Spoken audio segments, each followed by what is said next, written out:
Hello मेरे प्यारे बच्चों, कैसे हो आप सब। स्वागत करती हूँ आपका स्टोरी टाइम में, जहाँ पे सुनने को मिलती है आपको ढेर सारी अच्छी अच्छी और नई नई कहानियाँ। तो शुरू करते हैं। आज की कहानी का नाम है किस्मत वाला। बहुत पुराने समय की बात है। एक गांव में एक गरीब लड़का रहा करता था। उसके माँ बाप नहीं थे। उस लड़के का नाम केशव था। केशव बहुत ही गरीब था। वह एक दिन कहीं जा रहा था और उसी रास्ते में एक सेठ मिलता है। सेठ ने उसका रास्ता रोक लिया और बोला कि केशव, तुम्हारे पिता ने मुझसे पैसे लिए थे उधार, जो कर्जा उसने चुकाया नहीं और वो मर गया। अब बताओ तुम वो पैसा कैसे मुझे दे सकते हो। तो केशव बोला, सेठ जी, मेरे पास तो कुछ नहीं है। एक झोपड़ी के अलावा मेरे पास कुछ नहीं है और मैं कुछ कमाता धमाता नहीं हूँ। मैं कैसे आपका कर्जा पूरा करूँगा। तो सेठ बोलता है, तुम चाहे जैसे मेरा कर्जा दो, अगर नहीं है तुम्हारे पास तो तुम आके मेरे यहाँ काम करो, वो भी बिना पैसे के, और ज़िंदगी भर काम करते रहना, तभी जाके वो मतलब पैसा वो कर्ज चुकता होगा। केशव केशव बोला, नहीं नहीं साहब, ऐसा मत करिए। वो सेठ मानता नहीं था। ज़बरदस्ती उसको लेके चला गया अपने साथ और उसे खेतों पर काम लगा दिया। वह उससे दिन भर काम कराता था और मारता पीटता भी था। एक दिन केशव थोड़ा देर से आया उसके यहाँ काम करने, तो वह गुस्सा होकर उसको मारने लगा और बोला, तुम एक तो मेरा पैसा नहीं लौटा रहे हो, ऊपर से काम भी लेट में आओगे। तो केशव रोता हुआ बोला, सेठ जी, मेरे पे इतना जुल्म मत करिए, मैं मर जाऊंगा। सेठ जी, आप ही तो आधी रात को तो मुझे छोड़ते हैं यहाँ से, फिर लेट में मैं जाता हूँ। तो मैं सो गया था, सुबह नींद जल्दी नहीं खुली, मुझे क्षमा करिए सेठ जी। लेकिन वह सेठ बहुत हरामी था। वह उसे मारता ही रहा, बहुत बहुत मारता रहा। मारते मारते वह थक गया तो चला गया सेठ। और इधर केशव रोते बिलखते वहाँ से भाग गया। वह सोचा कि मैं यहाँ पे रहूँगा तो ये सेठ मुझे ज़िंदा नहीं छोड़ेगा। वो वहाँ से भाग जाता है। भागते भागते वह एक जंगल में पहुँचता है। जंगल में एक पेड़ के नीचे बैठ जाता है और रोने लगता है। और रोते रोते उसको कुछ आवाज़ सुनाई देती है। वह चारों तरफ देख, कुछ नहीं दिखाई देता है।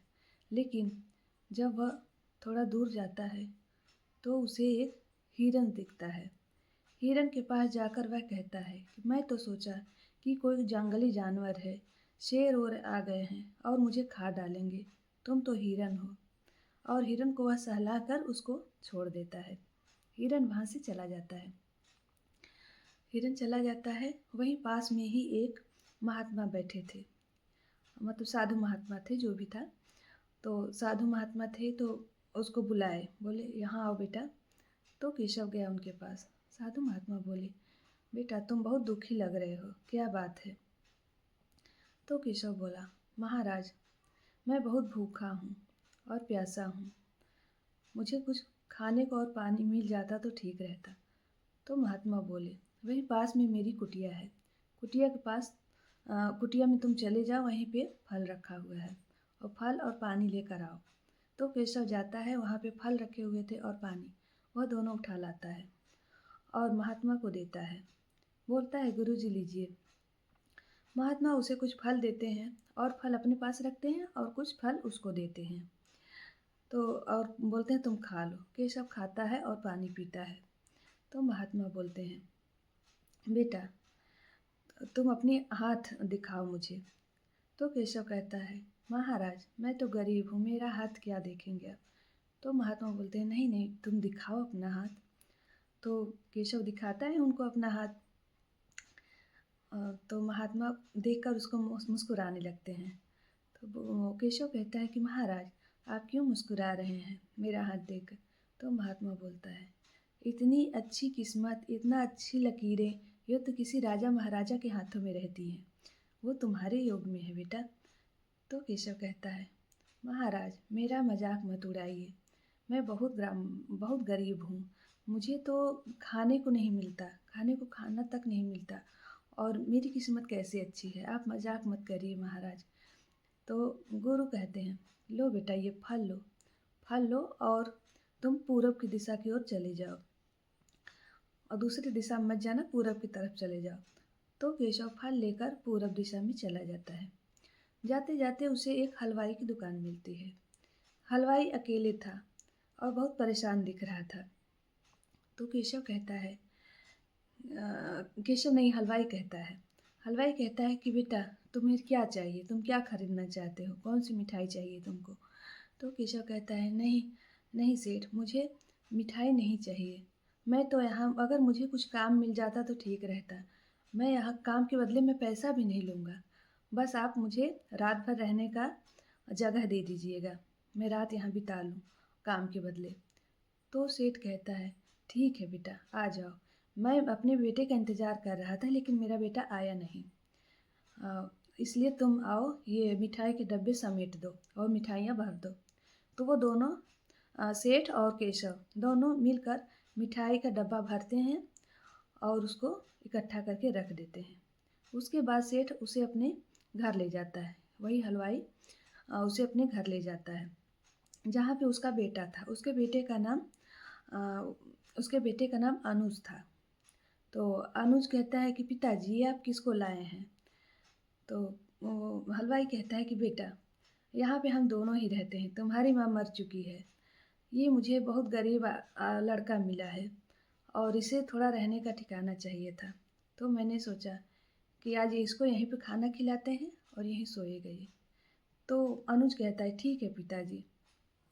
तीनों साथ में खाना खाते हैं। यह सब देखकर केशव बहुत खुश होता है और उसके आंखों में आंसू आ जाते हैं। तो हलवाई पूछता है बेटा तुम क्यों रो रहे हो।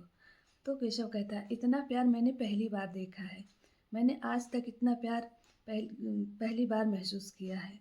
आज तक मुझसे किसी ने अच्छे से बात तक नहीं की।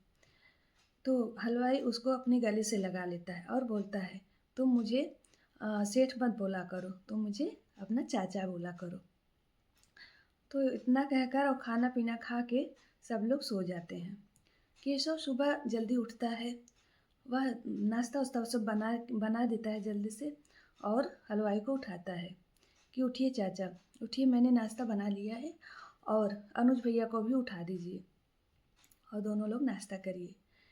तो सेठ जब उठता है नाश्ता करता है तो बहुत खुश होता है, बोलता है इतना अच्छा तुमने नाश्ता बनाया है, आज मुझे मेरी पत्नी की याद आ गई, तुम मुझे इतना अच्छा नाश्ता खिलाए हो।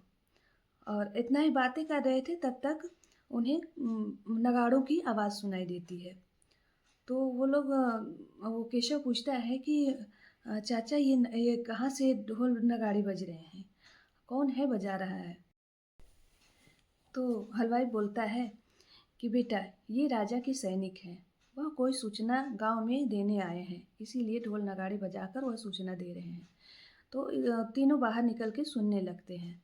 तो राजा का सैनिक तेज आवाज़ में बोल रहा था कि राजकुमारी के लिए उनके सुयोग्य एक लड़का चाहिए और पूरे गांव को यह ऐलान, राजा ने कहा है कि यह पूरे गांव को ऐलान कर दो कि राजकुमारी की जो शर्तें पूरा करेगा उसी से राजकुमारी का विवाह होगा और वही होने वाला राजा बनेगा। इतना कह के फिर वो लोग चले जाते हैं राजा के सैनिक। तो हलवाई कहता है, अपने बेटों को कहता है कि अनुज बेटा तुम भी जाओ, क्या पता तुम्हारा ही विवाह हो जाए राजकुमारी से, पता नहीं क्या शर्त है, ये तो राजकुमारी ही बता सकती है। और हलवाई कहता है कि केशव बेटा तुम भी जाओ। तो केशव कहता है महाराज, कहाँ राजकुमारी और कहाँ मैं, हम दोनों का कोई मेल मिलाप नहीं है। हाँ लेकिन मैं जाऊँगा ज़रूर, क्या पता वहीं मुझे कुछ काम धाम मिल जाए, मेरा काम मिल जाए वहीं पे। तो दोनों चल देते हैं, अनुज और केशव दोनों चल देते हैं। वहाँ पहुँचते हैं तो वहाँ पे तो बहुत भीड़ लगी हुई थी। गांव के तो कई नौजवान गए ही थे, लेकिन आसपास के राजकुमार भी इकट्ठा हुए थे राजकुमारी से विवाह करने के लिए। और शर्तें किसी को नहीं मालूम थी क्योंकि राजकुमारी ने अपनी शर्त बताई ही नहीं थी। तो राजा बोलते हैं कि अब मेरी पुत्री जो कहेगी वह आप लोग ध्यान से सुनिएगा, उसकी कुछ शर्तें हैं उससे विवाह करने के लिए। तो राजा ने अपनी पुत्री से कहा कहो बेटा। तो उनकी पुत्री बोलती है जैसा कि आप लोग सब जानते हैं कि हमारे राज्य में एक शेर रहता है। हमारा शेर पाला हुआ शेर है। वह बहुत ही खूंखार है। तो अगर उस शेर को अ, कोई हरा कर उसको अपने घुटनों पर बैठा दे तो मैं उसके साथ अपना विवाह कर लूँगी और वही होने वाला राजा बन जाएगा। तो इतना सुनते ही वहाँ पे इकट्ठी भीड़ सब हट गई। सारे लोग भाग गए। बस वही 4-5 लोग बचे और केशव और वो अनुज दोनों थे। तो अनुज भी जाने लगा तो केशव ने कहा, भाई आप रुक जाओ, हो सकता है कि राजकुमारी ने ऐसे परीक्षा लिया हो, किसी को लड़ने के लिए ना कहे शेर से और हो सकता है आपका विवाह हो जाए राजकुमारी से। लेकिन अनुज नहीं मानता, कहता है नहीं, बिना शेर से लड़े किसी का विवाह नहीं हो पाएगा, इसलिए मैं अपनी जान जोखिम में नहीं डाल सकता। अनुज चला जाता है लेकिन केशव वहीं रहता है। तो राजकुमारी राजा से बोलती है कि देखिए पिताजी, सारे लोग भाग गए, बस शेर का नाम सुनते ही भाग गए। सब लोग कायर निकले, यही 2-4 लोग बचे हैं। तो वही जो लोग खड़े थे तो उनको राजकुमारी कहती है कि चलिए सैनिक आपको ले जाएगा शेर के पास। तो एक सैनिक आता है और सबको ले जाता है। उनके बागीचे में एक पिंजरा रखा हुआ था बड़ा सा, उसी में शेर था। तो वहाँ जाता है तो शेर को देख और शेर बहुत तेज़ से दहाड़ रहा था। शेर को देखकर बाकी सब लोग भी भाग जाते हैं लेकिन केशव नहीं भागता। तो केशव को खड़ा देखकर राजकुमारी पूछती है, क्या आपको डर नहीं लग रहा है शेर से? आपको सब लोग तो भाग गए हैं। तो केशव बोलता है, राजकुमारी जी, मेरे पास कुछ नहीं है खोने को। मेरी ज़िंदगी में कुछ बचा ही नहीं है। तो मैं क्या ही खोऊंगा और क्यों ना मैं लड़ते हुए हारूं या जीतूं लेकिन शेर का सामना करूं। तो राजकुमारी उसकी हिम्मत की सराहना करती है और पिंजरा खोलने को आदेश देती है सैनिक को। तो सैनिक पिंजरा खोल के उसमें केशव को डाल देता है और पिंजरा बंद कर देता है। केशव इधर खड़ा था और शेर उधर खड़ा था। शेर बहुत तेज तेज दहाड़ रहा था और शेर के पैरों में चोट लगी हुई थी। तो वह केशव सोचता है कि इस शेर के पैरों में तो चोट लगी है लेकिन अभी तक तो लड़ाई भी नहीं हुई, बिना लड़े इस शेर के पैर में कैसे चोट लग सकती है? जरूर ही यह शेर जंगली है, जंगल से पकड़ के लाए हैं, यहाँ पे राजमहल में नहीं इसको मतलब पाला गया है। वह तुरंत जान जाता है। इतने पे शेर झपट्टा मार देता है उसके ऊपर। केशव जल्दी से उछलकर शेर की पीठ पर बैठ जाता है और कहता है कि शेर, तुम मुझे मत मारो, मत मारो, मैं तुम्हारा दोस्त हूँ, मैं तुम्हारे जंगल में तुम्हें पहुँचा दूँगा। इतना कहते ही शेर फिर से उसको गिरा देता है और फिर उसकी तरफ बढ़ता है। तो फिर केशव उसको फिर पकड़ लेता है, उसका गला ऐसे मतलब गर्दन उसकी पकड़ लेता है और उसके कान में बोलता है फिर से कि मैं तुम्हारा दोस्त हूँ, मैं तुम्हारी तकलीफ़ समझ रहा हूँ, मैं तुम्हें जंगल में तुम्हारे माता पिता के पास छोड़ के चला आऊँगा, तुम मुझे मत मारो। इतना कहता है तो शेर जैसे उसकी बातें समझ रहा है, जैसे सुन रहा है और समझ रहा है, वह बैठ जाता है, शांत होकर दोनों घुटने टेक कर बैठ जाता है। और तब केशव अपना कपड़ा फाड़ के उसको उसके पैर में बांध देता है, पट्टी कर देता है। यह सब राजकुमारी देख रही थी और इतना करने के बाद केशव को बाहर निकाला जाता है। तो राजकुमारी कहती है कि आपने तो शेर को सही में घुटनों पर बैठा दिया। तो केशव बोलता है कि राजकुमारी, आपकी शर्तों के अनुसार मैंने शर्त जीत ली है, लेकिन आपको मैं ये नहीं कहूँगा कि आप मुझसे ही विवाह करिए, क्योंकि मेरा कोई है नहीं, न तो मेरे पास कुछ है और आप राजकुमारी हैं। मेरे पास कुछ है भी नहीं, ना तो कोई है भी।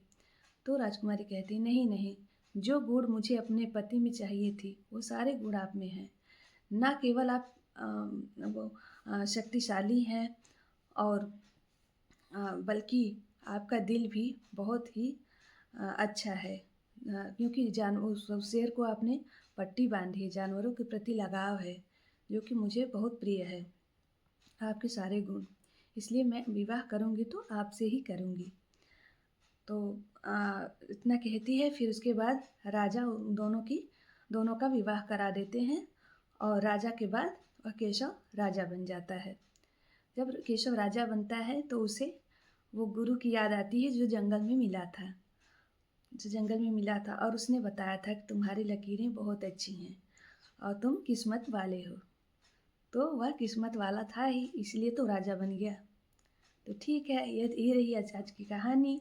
और कहानी कैसी लगी आप लोग बताइएगा, ज़रूर कमेंट करिएगा, लाइक करिएगा और सब्सक्राइब करिएगा, ताकि और मेरी और आने वाली कहानियाँ वो तुरंत आपको मिले। तो चलते हैं और फिर मिलते हैं अगली कहानी के साथ।